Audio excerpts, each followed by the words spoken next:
Everyone, trust the profits. We got our final Tour de Force update. This is for the winners of the Tour de Force. But first off, before we go through that, we've had a lot of really good single performances this year. So let's go through the top 10 on that. El Hombre, what do you say? We're going to do this? Yeah, we had 24 rounds to recap it, culminating with the Triple Crown. Belmont just finished Saturday, obviously. So that was the last round. We're done. We're done. So we put together a quick top 10 single best scores of the year list. And let's go ahead and jump right in with the 10th best score. Just a reminder, this is not the final finish. This is just the top single scores. Number 10, Dan Agostino. He got a major score at Tampa Bay Derby. What was it? 777.70. It's a lot of sevens. Yeah, that was a big hit, like you said, Tampa Bay. Tampa Bay Derby. Ninth best score of the year was Dustin Dillon, and that was at Arkansas Derby, $786. Mm-hmm. And most of these, I think, were trifecta hits, right? Is that correct? I don't even know if I'd go that far. I think some of them. some hit long shots. Exactas too. Yeah, we had some supers. There was some supers mixed in, and I don't have the full details on all of them, but yes, I mean, it was some of these hits were obviously enough to carry them into the top 10 overall. So we'll see how that goes, though. Number 8, we've got Peggy Punch, the Santa Anita Derby. Yeah, Peepo with a 794 hit. That was our big one for a long time, and then the floodgates started opening. Yeah, the 7th best hit of the year, El Guru Hippico, Preakness Stakes. The only, if I recall, the only big hit at the Preakness, 802.70 on a single hit there. Yeah, that was the one that really stuck out on Preakness. Really, I mean, talking about the last 3 races, the Jewels, that was probably the biggest hit out of all those. Oh, wait, no, we got one more. Sorry. Let me step back a second. Number 6, we got Vinny Blonde RDP. 2, he had a major hit at the Jeff Ruby Stakes for 840. And that was an amazing one because it was all bombs. That race was crazy. I don't know how Vinny pulled that off. Yeah, there's one more where it was even crazier. We're coming up to that now. Number 5, we had Red Knave Lexington Stakes, 1,095.50. And also, just to run it back in there, number 4, also the Lexington Stakes. Yep. Centigrade with a 1430 piece. So two big hits out of Lexington Stakes. That was the last round before the Triple Crown. Yeah. Who do we have in the top 3 though? We got someone that we know and love, the producer, the Wood Memorial. He had a major hit. I think he had a trifecta that included Bourbonic for 2,197. So well done, the producer. Easily the least experienced gambler out of this whole group. I would be willing to bet. Yeah. For those of you not familiar, the producer is actually our producer that does a lot of our video work. Yes. Does a great job with it, Mark. He certainly does. He is not, by historical standards, a horse guy, but he's learning, and he got involved here and did make a wild big hit at the Wood Memorial. So congrats to Mark. Learning every day. Top 2. Knock him down. Kenny Falk, 19, did go big on the Kentucky Derby. He did. $2,545.35. Good job, K Falk, 19. He was a contender all year in this tournament. So yeah, absolutely. Yeah, good job, Kenny. The number 1, I mean, goes without saying, we hyped him all year because I think this happened around the middle of the season. It was Gotham season. Yeah, it was. We had a certain top 5. People were mostly conservative for the most part, and then this happened. Yeah, number 1, game changer. Matt Hensing flipped the tournament on its lid. I think he was very close to last before this hit. It was $4,440 at the Gotham Stakes. Amazing. He had a lot of zeros leading up to this. Yeah.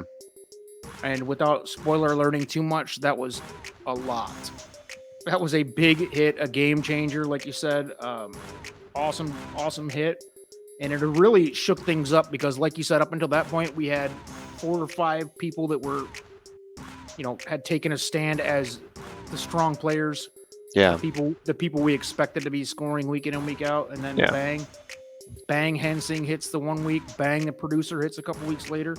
Showing you that you could take control of a tournament like this with just one monstrous hit. So it's never a good idea to give up on a tournament like this. Even 24 rounds, one hit can make or break your whole season. You saw that with a few of these.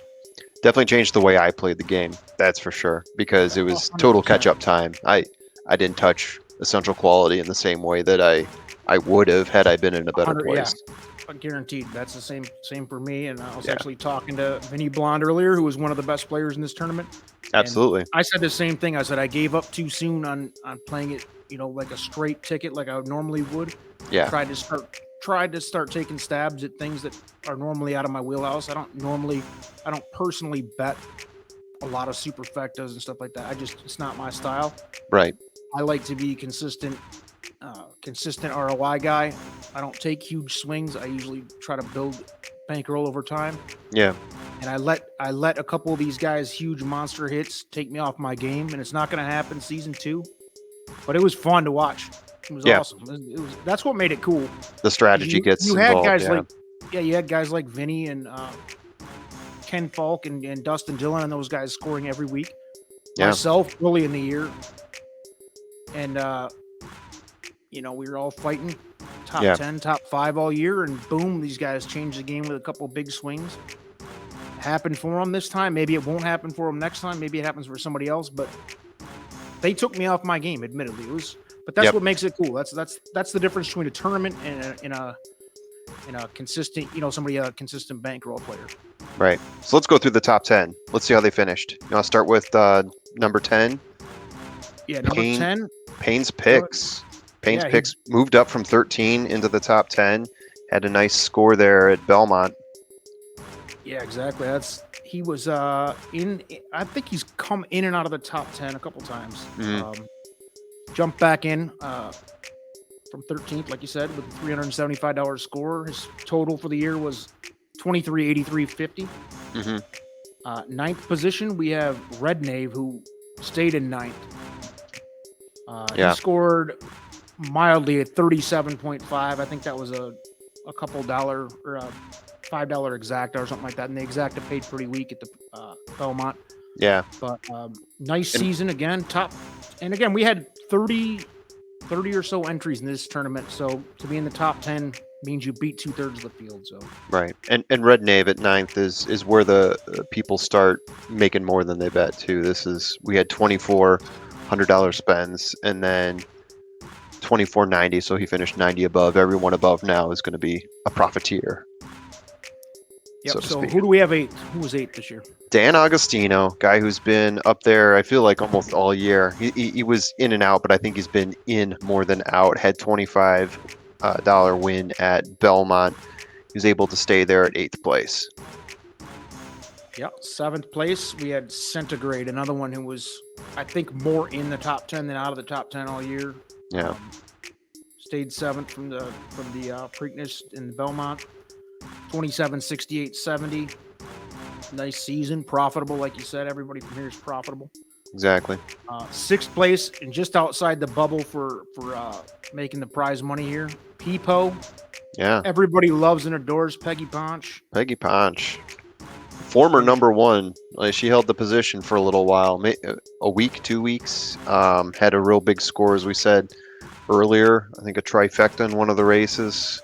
Santa Anita Derby. Santa Anita, thank you, Santa Anita. Just unable to score anything here at Belmont, but she would have had to score at least like a $400 hit to make any sort of noise to move up to number 5.